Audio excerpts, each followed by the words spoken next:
Around the World with MS World. I'm Dr. Daniel Kanter, Media Past President of the Florida Society of Neurology. We know that in Florida, like much of the country, it can get really hot, and it can get really hot in the summer. So many of you at home may be thinking about what to do to cool down your temperature.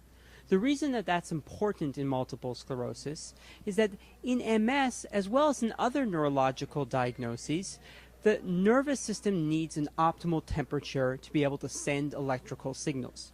When that temperature is too high, then what happens is it's almost like a short circuiting, and it means that electrical signals just don't go through as well.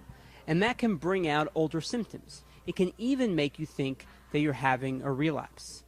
It's very important for you to try to differentiate or try to tell the difference between what's an actual relapse and what's what we call a pseudo-relapse, or something that looks like an attack of multiple sclerosis but isn't. Many of you may feel that throughout the day and throughout the year you have fluctuations that happen. Sometimes this is because of external heat. This can also be because of other forms of heat. So humidity itself, even inside air conditioning, where you feel cooler, the humidity can be a problem. But if you have extra stress, as well as if you have any types of infections, that can increase body temperature, and that can mean that you can have uncovering or older symptoms that can come out again. What do you do when you need cooling because of the environment around you? There's two main ways that we deal with cooling when it comes to multiple sclerosis.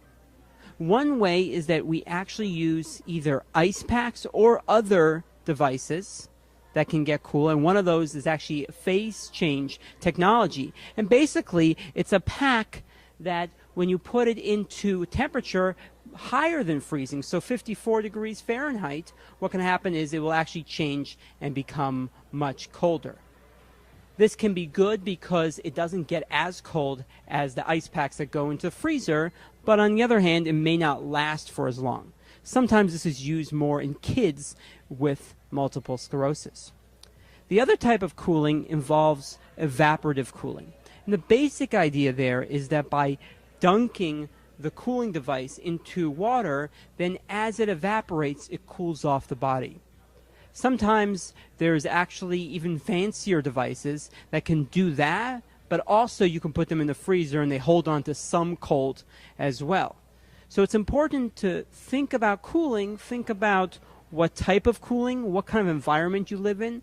In the high humidity areas, often evaporative cooling won't be as useful as using ice pack or even using this phase change technology. Now, it's also important when you're thinking about cooling to think about what areas of the body can get cooled.